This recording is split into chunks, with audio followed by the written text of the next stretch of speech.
Well, good afternoon, everybody. Gina, I want to thank you not just for the introduction, but for the incredible work that you and your team have been doing, not just on this issue, but on generally making sure that we've got clean air, clean water, a great future for our kids. I want to thank all the members of Congress who are here as well, who have been fighting this issue and sometimes, at great odds with others, but are willing to take on what is going to be one of the key challenges of our lifetimes and future generations. I want to thank our Surgeon General, who's just been doing outstanding work and is helping to make the connection between this critical issue and the health of our families. Over the past 6.5 years, we've taken on some of the toughest challenges of our time, from rebuilding our economy after a devastating recession, to ending our wars in Iraq and Afghanistan and bringing almost all of our troops home, to strengthening our security through tough and principled diplomacy. But I am convinced that no challenge poses a greater threat to our future and future generations than a changing climate. And that's what brings us here today. Now, not everyone here is a scientist, but some of you are among the best scientists in the world. And what you and your colleagues have been showing us for years now is that human activities are changing the climate in dangerous ways. Levels of carbon dioxide, which heats up our atmosphere, are higher than they've been in 800,000 years. 2014 was the planet's warmest year on record, and we've been setting a lot of records in terms of warmest years over the last decade. 1 year doesn't make a trend, but 14 of the 15 warmest years on record have fallen within the first 15 years of this century. Climate change is no longer just about the future that we're predicting for our children or our grandchildren. It's about the reality that we're living with every day, right now. The Pentagon says that climate change poses immediate risks to our national security. While we can't say any single weather event is entirely caused by climate change, we've seen stronger storms, deeper droughts, longer wildfire seasons. Charleston and Miami now flood at high tide. Shrinking ice caps forced National Geographic to make the biggest change in its atlas since the Soviet Union broke apart. Over the past 3 decades, nationwide asthma rates have more than doubled. And climate change puts those Americans at greater risk of landing in the hospital. As one of America's governors has said, we're the first generation to feel the impact of climate change and the last generation that can do something about it. And that's why I committed the United States to leading the world on this challenge, because I believe there is such a thing as being too late. Most of the issues that I deal with, and I deal with some tough issues that cross my desk. By definition, I don't deal with issues if they're easy to solve because somebody else has already solved them. And some of them are grim. Some of them are heartbreaking. Some of them are hard. Some of them are frustrating. But most of the time, the issues we deal with are ones that are temporally bound, and we can anticipate things getting better if we just kind of plug away at it, even incrementally.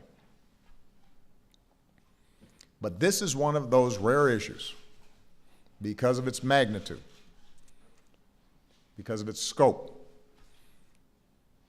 that if we don't get it right, we may not be able to reverse. And we may not be able to adapt sufficiently. There is such a thing as being too late when it comes to climate change.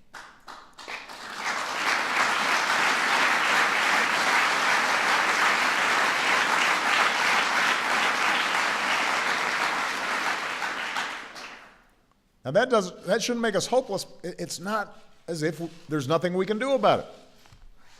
We can take action. Over the past several years, America has been working to use less dirty energy, more clean energy, waste less energy throughout our economy. We've set new fuel economy standards that mean our cars will go twice as far on a gallon of gas by the middle of the next decade. Combined with lower gas prices, these standards are on pace to save drivers an average of $700 at the pump this year. We doubled down on our investment in renewable energy. We're generating 3 times as much wind power, 20 times as much solar power as we did in 2008. These steps are making a difference. Over the past decade, even as our economy has continued to grow, the United States has cut our total carbon pollution more than any other nation on earth. That's the good news.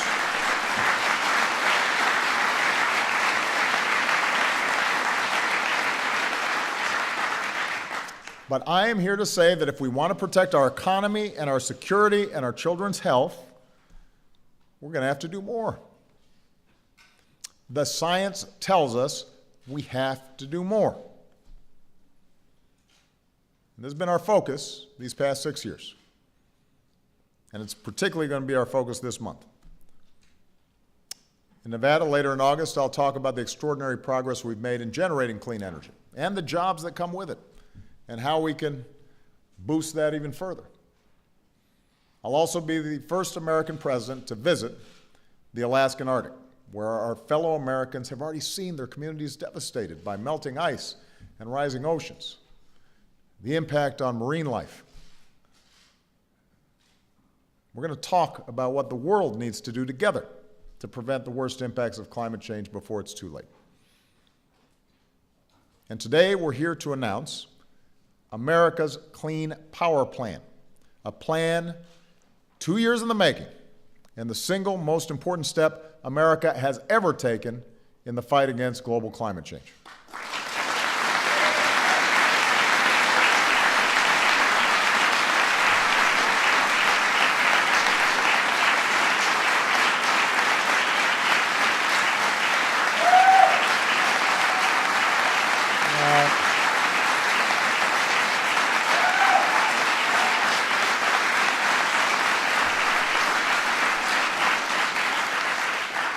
Right now, our power plants are the source of about 1/3 of America's carbon pollution. That's more pollution than our cars, our airplanes, and our homes generate combined. That pollution contributes to climate change, which degrades the air our kids breathe. But there have never been federal limits on the amount of carbon that power plants can dump into the air. Think about that. We limit the amount of toxic chemicals like mercury and sulfur and arsenic in our air or our water, and we're better off for it. But existing power plants can still dump unlimited amounts of harmful carbon pollution into the air. For the sake of our kids and the health and safety of all Americans, that has to change. For the sake of the planet, that has to change. So 2 years ago, I directed GINA and the Environmental Protection Agency to take on this challenge. And today, after working with states and cities and power companies, the EPA is setting the first ever nationwide standards to end the limitless dumping of carbon pollution from power plants.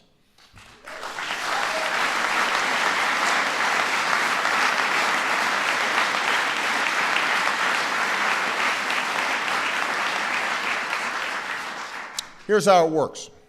Over the next few years, each state will have the chance to put together its own plan for reducing emissions, because every state has a different energy mix. Some generate more of their power from renewables, some from natural gas, or nuclear, or coal. And this plan reflects the fact that not everybody's starting in the same place. So we're giving states the time and the flexibility they need to cut pollution in a way that works for them. And we'll reward the states that take action sooner instead of later, because time is not on our side here. As states work to meet their targets, they can build on the progress that our communities and businesses are already making. A lot of power companies have already begun modernizing their plants, reducing their emissions, and, by the way, creating new jobs in the process. Nearly a dozen states have already set up their own market-based programs to reduce carbon pollution. About half of our states have set energy efficiency targets. More than 35 have set renewable energy targets. Over 1,000 mayors have signed an agreement to cut carbon pollution in their cities. And last week, 13 of our biggest companies, including UPS and Walmart and GM, made bold new commitments to cut their emissions and deploy more clean energy. So the idea of setting standards and cutting carbon pollution is not new. It's not radical. What is new is that starting today, Washington is starting to catch up with the vision of the rest of the country. And by setting these standards, we can actually speed up our transition to a cleaner, safer future. With this clean power plan, by 2030, carbon pollution from our power plants will be 32% lower than it was a decade ago. And the nerdier way to say that is that we'll be keeping 870 million tons of carbon dioxide pollution out of our atmosphere.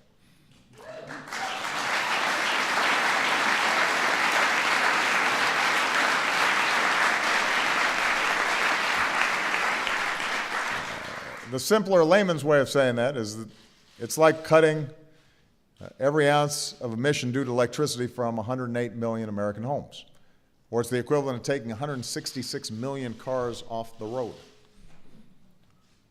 By 2030, we will reduce premature deaths from power plant emissions by nearly 90%. And thanks to this plan, there will be 90,000 fewer asthma attacks among our children each year.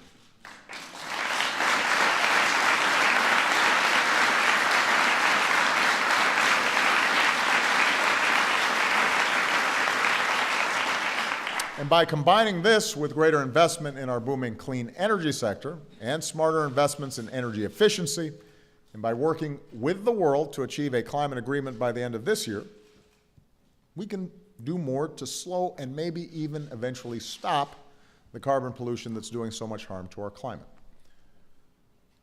So this is the right thing to do. I want to thank again Gina and her team for doing it the right way. Over the longest engagement process in EPA history, they fielded more than 4 million public comments. They worked with states, they worked with power companies and environmental groups and faith groups and people across our country to make sure that what we were doing was realistic and achievable, but still ambitious. And some of those people are with us here today. So Tanya Brown, Tanya, wave, go ahead. There's Tanya. Tanya Brown has joined up with moms across America to spread the word about the dangers climate change posed to the health of our children, including Tanya's daughter, Sine. There's Sine right there. Dr. Samita Khatri has spent her career researching the health impacts of pollution at the Cleveland Clinic and helping families whose lives are impacted every single day. Doctor, thank you.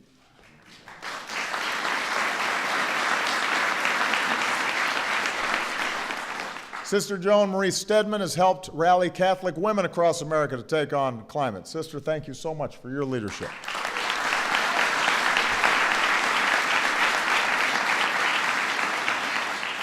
And she's got a pretty important guy on her side, as Pope Francis made clear in his encyclical this summer.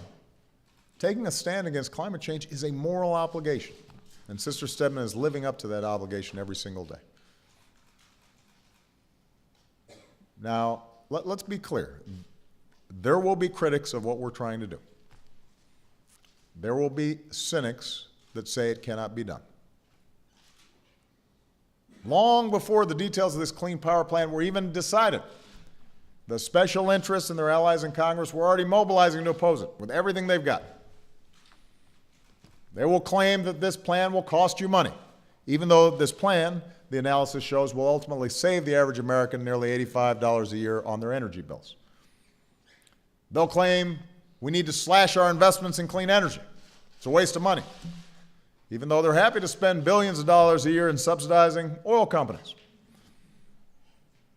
They'll claim this plan will kill jobs, even though our transition to a cleaner energy economy has the solar industry, to just name one example, creating jobs 10 times faster than the rest of the economy. They'll claim this plan is a war on coal to scare up votes, even as they ignore my plan to actually invest in revitalizing coal country and supporting health care and retirement for coal miners and their families and retraining those workers for better paying jobs and healthier jobs. Communities across America have been losing coal jobs for decades. I want to work with Congress to help them, not to use them as a political football. Partisan press releases aren't going to help those families.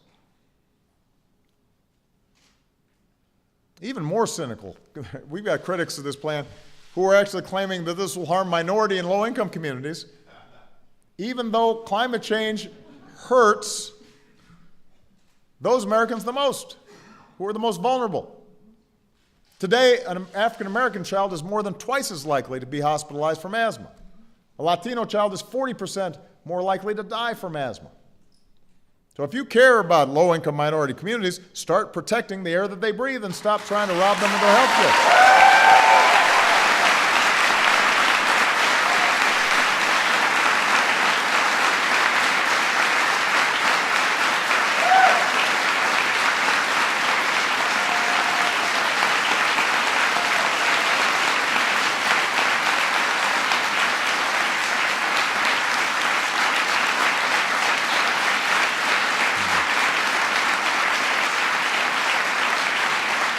And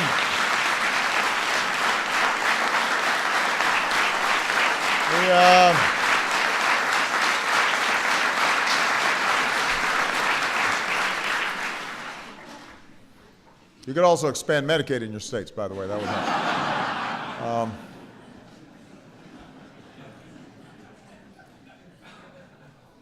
Here's the thing. We've heard these same stale arguments before. Every time America's made progress, it's been despite these kinds of claims. Whenever America has set clear rules and smarter standards for our air, our water, our children's health, we get the same scary stories about killing jobs and businesses and freedom. It's true. Yeah, I'm going to go off script here just for a second. Because this is important, because sometimes I think we feel as if there's nothing we can do. Tomorrow's my birthday, so I'm starting to reflect on age, and in thinking about what we were doing here today, I was reminded about landing in Los Angeles to attend college as a freshman, as an 18-year-old. And it was late August. I was moving from Hawaii. And I got to the campus, and I decided I had a lot of pent-up energy, and I wanted to go take a run. And after about 5 minutes, suddenly I had this weird feeling like I couldn't breathe. And the reason was back in 1979, Los Angeles still was so full of smog that there were days where people who were vulnerable just could not go outside, and they were fairly frequent. And folks who are older than me can remember the Cuyahoga River burning because of pollution, and acid rain threatening to destroy all the great forests of the Northeast. And you fast forward 30, 40 years later, and we solved those problems. But at the time, the same characters who are going to be criticizing this plan were saying this is going to kill jobs. This is going to destroy businesses. This is going to hurt low-income people. It's going to be wildly expensive. And each time they were wrong. And because we pushed through, despite those scaremongering tactics, you can actually run in Los Angeles without choking. And folks can actually take a boat out on that river. And those forests are there. So we got to learn lessons. We got to know our history. The kinds of criticisms that you're going to hear are simply excuses for inaction. They're not even good business sense. They underestimate American business and American ingenuity. In 1970, when Republican President Richard Nixon decided to do something about the smog that was choking our cities, they warned that the new pollution standards would decimate the auto industry. It didn't happen. Catalytic converters worked. Taking the lead out of gasoline worked. Our air got cleaner. In 1990, when Republican President George H.W. Bush decided to do something about acid rain, said the bills would go up, our lights would go off, businesses would suffer a quiet death. It didn't happen. We cut acid rain dramatically, and it cost much less than anybody expected because businesses, once incentivized, were able to figure it out. When we restricted leaded fuel in our cars, cancer-causing chemicals in plastics, it didn't end the oil industry, it didn't end the plastics industry. American chemists came up with better substitutes. The fuel standards we put in place a couple of years ago didn't cripple automakers. The American auto industry retooled. Today, our automakers are selling the best cars in the world at a faster pace than they have in almost a decade. They've got more hybrids and more plug-ins and more high fuel-efficient cars, giving consumers more choice than ever before and saving families at the pump. We can figure this stuff out as long as we're not lazy about it. As long as we don't take the path of least resistance. Scientists, citizens, workers, entrepreneurs, together as Americans, we disrupt those stale old debates, upend old ways of thinking. Right now, we're inventing whole new technologies, whole new industries, not looking backwards, we're looking forwards. And if we don't do it, nobody will. The only reason that China is now looking at getting serious about its emissions because they saw that we were going to do it too. When the world faces its toughest challenges, America leads the way forward. That's what this plan is about.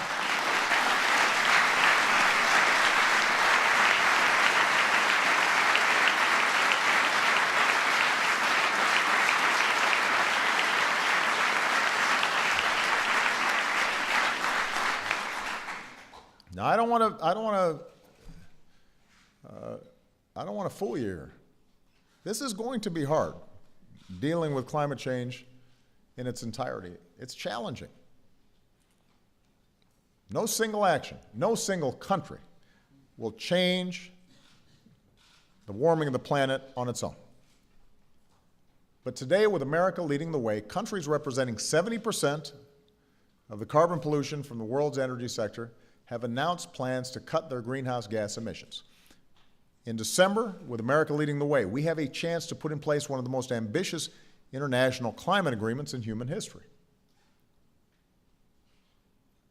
And it's easy to be cynical and to say climate change is the kind of challenge that's just too big for humanity to solve. I am absolutely convinced that's wrong. We can solve this thing, but we have to get going. It's exactly the kind of challenge that's big enough to remind us that we're all in this together.